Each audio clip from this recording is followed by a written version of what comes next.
Program potongan gaji 3% untuk tabungan perumahan rakyat alias Tapera terus menuai kontroversi lantaran dianggap memberatkan pekerja dan juga pemberi kerja.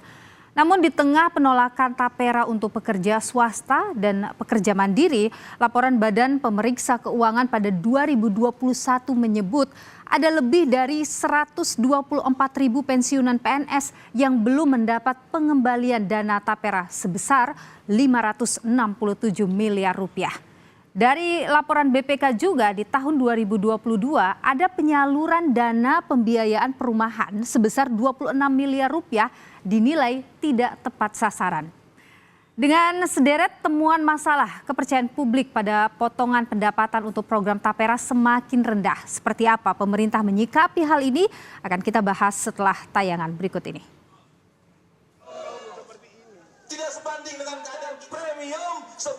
Pemerintah menyebut program Tapera tetap berlanjut meski memicu gelombang protes publik. Kepala Staf Kepresidenan Muldoko bilang masalah Tapera bukan soal ditunda atau tidak, tapi pemerintah membuka ruang masuknya aspirasi berbagai pihak. Enggak, udah ditentukan kok itu secara undang-undang secara aturannya sampai 2007. Pak, kalau dirilisnya 3 peraturan instrumen turunan itu 2027 gitu. Enggak, itu sampai dengan 2027 paling lama. Persoalannya bukan ditunda atau tidak ditunda, tapi persoalannya adalah mendengarkan aspirasi berbagai pihak, kan begitu. Sehingga nanti akan ada perbaikan di peraturan menterinya. Nah, disitulah ya. Kewajiban iuran Tapera 3% yang diambil dari penghasilan tetap setiap bulan membuat beban yang ditanggung kelas pekerja bertambah. Saat ini sudah ada sederet potongan pendapatan yang harus ditanggung para pekerja, seperti PPh 21, BPJS Ketenagakerjaan, BPJS Kesehatan, BPJS Jaminan Pensiun, serta JKK dan JKM. Tambahan pungutan Tapera juga membuat kelas menengah semakin terimpit beragam pungutan yang makin membebani keuangan rumah tangga. Kayaknya saya nggak setuju banget ya, soalnya dari pemotongan aja udah banyak ya. Dan juga Tapera juga kalau dihitung-hitung ya nanti pas saya pensiun juga bakal bisa dapat rumah. Kalau menurut saya dengan Tapera ini yang mungkin manfaatnya nggak bisa langsung dirasakan, mungkin buat karyawan seperti saya ya itu cukup memberatkan. Atau bahkan ada pegawai juga yang sebenarnya udah punya rumah kan, tetapi kenapa harus punya potongan Tapera itu untuk subsidi silang begitu Mbak. Laporan harian Kompas menyebutkan pendapatan kelompok kelas menengah ternyata lebih kecil dari pengeluaran mereka. Di tahun 2021 diperkirakan rata-rata pendapatan kelas menengah di angka 2,71 juta rupiah. Sedangkan pengeluaran mencapai 2,78 juta rupiah. Ada selisih gaji dan pengeluaran sekitar Rp65.000. Di tahun 2045, selisih pendapatan dan pengeluaran diperkirakan bisa mencapai Rp431.000. Pengusaha hingga serikat buruh menilai Tapera boleh diterapkan selama tidak bersifat wajib dan memaksa. Kalau kami melihat sebenarnya kalau konsep ini mau dipakai, pertama, kalau tamanya tabungan ya sukarela aja gitu. Jadi tidak perlu mengharuskan pemberi kerja dan pekerja untuk mengiur. Sebenarnya penyiapan perumahan rakyatnya itu sebenarnya bagus gitu. Cuman mengapa ya kita harus dibebankan tambahan iuran lagi gitu. Padahal saat ini juga sudah ada untuk kesiapan melalui JHT ini gitu ya. Desakan membatalkan kebijakan Tapera juga berembus di DPR. Menurut anggota Komisi 6 DPR dari fraksi PDIP, Rieke Diah Pitaloka, program Tapera terdahulu untuk PNS masih banyak masalah. Mendesak pemerintah untuk membayarkan dana Bapetarum PNS Tapera kepada peserta yang telah pensiun atau ahli waris peserta yang telah meninggal. Dan terakhir, mendesak pemerintah membenahi carut-marut tata kelola BP Tapera dan sebelum itu semua dibenahi pimpinan izin. Saya menyatakan mendukung untuk pembatalan dan penundaan Peraturan Pemerintah Nomor 25 Tahun 2020, Junto Peraturan Pemerintah Nomor 21 Tahun 2024 tentang perubahan atas Peraturan Pemerintah Nomor 25 Tahun 2020 tentang tabungan perumahan rakyat. Demikian pimpinan, terima kasih. Program Tapera menguji kepercayaan publik, apakah simpanannya aman dan bisa dicairkan saat pensiun. Hasil pemeriksaan BPK terhadap pengelolaan dana tapera tahun 2020-2021 menunjukkan ada lebih dari 124.000 pensiunan peserta tapera belum menerima dana mereka. Total jumlah dana yang belum disalurkan itu mencapai 567,5 miliar rupiah. 124.000 anggota tapera itu sebagian telah meninggal dunia dan pensiun. Namun masih tercatat sebagai peserta aktif tapera. Data tersebut merupakan hasil konfirmasi BPK ke Taspen dan Badan Kepegawaian Nasional. BP Tapera mengklaim telah mengembalikan dana tapera kepada ribuan pensiunan ASN atau kepada ahli warisnya. Ya, seluruh hasil temuan BPK dimaksud telah ditindaklanjuti ya oleh BP Tapera, dalam artian semua hak kepesertaan yang menjadi substansi temuan sudah kita kembalikan ke peserta penerima hak setelah kepesertaannya berakhir, yang ASN yang pensiun ya. Dan sudah kami laporkan ke BPK tindak lanjutnya, kemudian telah dinyatakan selesai oleh BPK. Sementara Menteri PUPR Basuki Hadimulyono mengaku menyesal saat program tapera memicu kemarahan publik. Menurut Basuki, persoalan tapera adalah kepercayaan yang belum terbangun. Sebetulnya itu kan dari 2016 undang-undangnya. Kemudian kami dengan Bu Menteri Keuangan agar dipupuk dulu kredibilitasnya. Ini masalah trust. Ya, ini masalah trust. Sehingga kita undur ini sudah sampai 2027. Menurut saya pribadi, kalau memang ini belum siap, kenapa kita harus tergesa-gesa? Harus diketahui APBN sampai sekarang ini sudah 105 triliun dikucurkan untuk FLPP, untuk subsidi bunga. Sedangkan kalau untuk tapera ini mungkin dalam 10 tahun bisa terkumpul 50 triliun. Jadi effortnya dengan kemarahan ini saya pikir saya nyesel betul. Pemerintah perlu mengkaji serius kebijakan tapera, termasuk transparansi pengelolaan dana tapera demi memastikan kepercayaan masyarakat. Tim Liputan, Kompas TV. Kita bahas soal desakan penolakan potongan pendapatan untuk program tapera bersama tenaga ahli utama KSP, Johannes Joko, dan juga Direktur Institute for Development of Economics and Finance, Tauhid Ahmad. Selamat malam Bapak-Bapak, sehat selalu. Selamat malam Mbak Nilo, selamat malam Mbak Tauhid, sehat selalu semua. Baik, saya ingin ke Pak Joko dulu ini, bicara soal tapera ini, sekarang ada isu trust soal tapera, bagaimana pemerintah menyikapi ini? Ya, harus dipilah dulu begitu ya Mbak ya, kalau menurut kami ya, terkait dengan substansi dari kebijakan ini dengan keraguan masyarakat terhadap implementasi dari kebijakan ini. Secara kebijakan tentang tapera ini kan sebenarnya kebijakan yang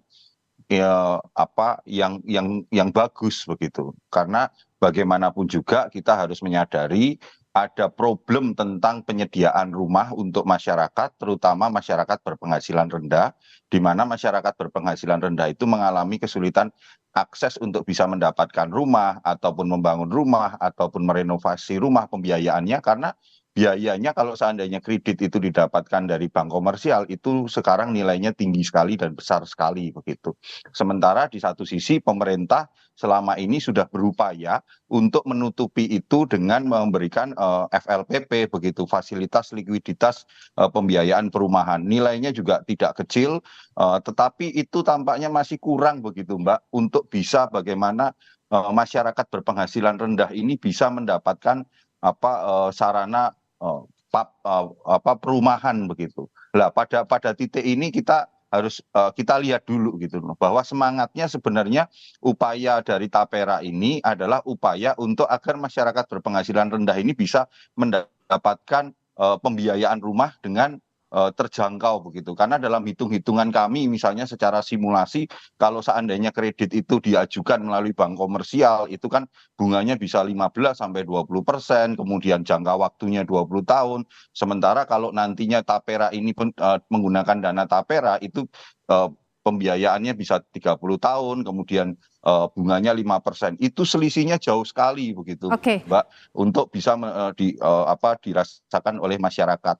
Nah, memang ada keraguan terkait implementasinya begitu. Karena misalnya dari teman-teman serikat buruh itu kemarin aspirasinya coba kita tangkap bahwa ada mereka minta nih kejelasan mekanismenya nanti seperti apa. Ini yang mungkin ini menjadi PR kami untuk terus melakukan sosialisasi dan komunikasi, termasuk juga transparansi tata kelola, mengingat problem-problem yang terjadi sebelumnya terhadap proses-proses penggunaan dana-dana seperti Tapera ini. Demikian. Oke. Artinya ada pemerintah sendiri masih belum terlalu siap ya Pak soal Tapera ini nantinya?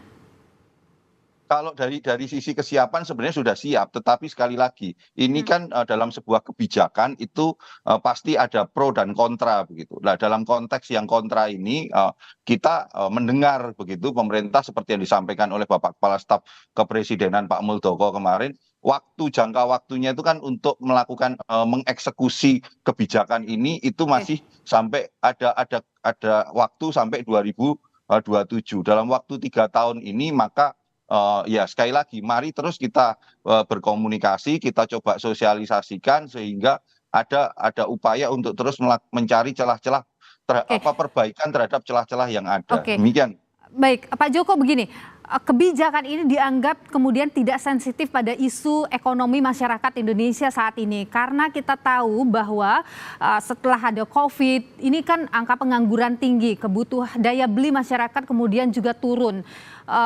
Penghasilan juga pekerja, utamanya kelas menengah ini dibebani dengan banyak potongan. Ini kok nggak sensitif sih pemerintah dengan hal-hal seperti ini gitu?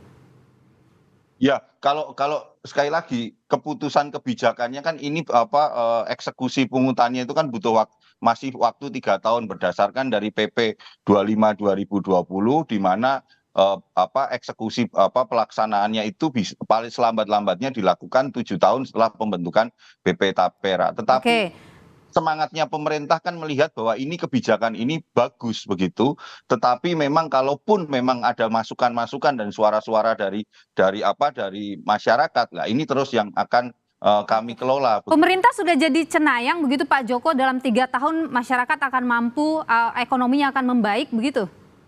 Ya kalau kita melihat situasi ekonomi kita saat ini secara ekonomi global kan Indonesia dibandingkan negara-negara lain kita di atas rata-rata. Tentu kalau kita melihat mengelola negara ini kan tidak bisa dalam perspektif selalu pesimis begitu Mbak. Oke, baik. Tetapi ada suatu perspektif optimis yang harus terus kita jaga begitu. Oke, saya ke Pak Tauhid. Bagaimana Anda menyikapi apa yang disampaikan pemerintah ini? Ya, saya kira pada dasarnya tujuannya baik ya, pemerintah ingin mengatasi masalah perumahan ya, tetapi memang saya melihat ada kewajiban ya yang dipaksakan bagi para pekerja untuk ikut berperan begitu. Padahal kalau kita lihat dalam filosofisnya ini mungkin yang seringkali mungkin kurang pas dengan situasi bahwa semua pekerja itu wajib ikut tapera ya.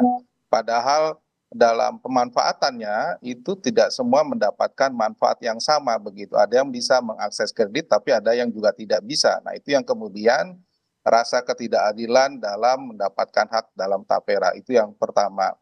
Yang kedua, saya kira dalam waktu 2 tahun ya, kalau misalnya undang-undangnya sendiri tidak direvisi, dia wajib dan PP-nya juga tidak direvisi, maka dengan sendirinya tidak ada perubahan yang signifikan begitu. Dan ini yang kemudian mungkin dalam waktu kurun 2 tahun tidak ada perubahan yang cukup jelas bagi masyarakat begitu, karena tadi sifat wajib ini yang kemudian dengan katakanlah semua orang tidak mendapatkan hak yang sama, ini yang kemudian rasa ketidakadilan itu muncul.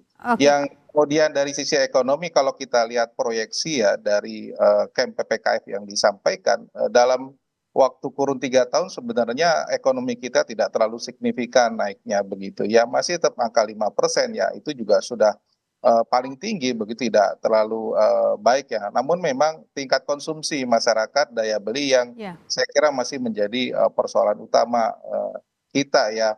Dan memang ada persoalan serius memang ya, ini dalam proses saya kira memang bagaimana isu governance ya, karena kekhawatiran masyarakat dengan beragam isu-isu di pemerintahan dalam mengelola dana publik, dana masyarakat, katakanlah isu di dana asabri dan sebagainya yang akhirnya lagi-lagi mengorbankan APBN kita. Mungkin itu. Oke, Pak Tauhid, saya kembali ke soal Anda menyebut tadi soal revisi. Kalau menurut Anda, ini yang direvisi apanya? Angkanya atau apanya yang perlu direvisi?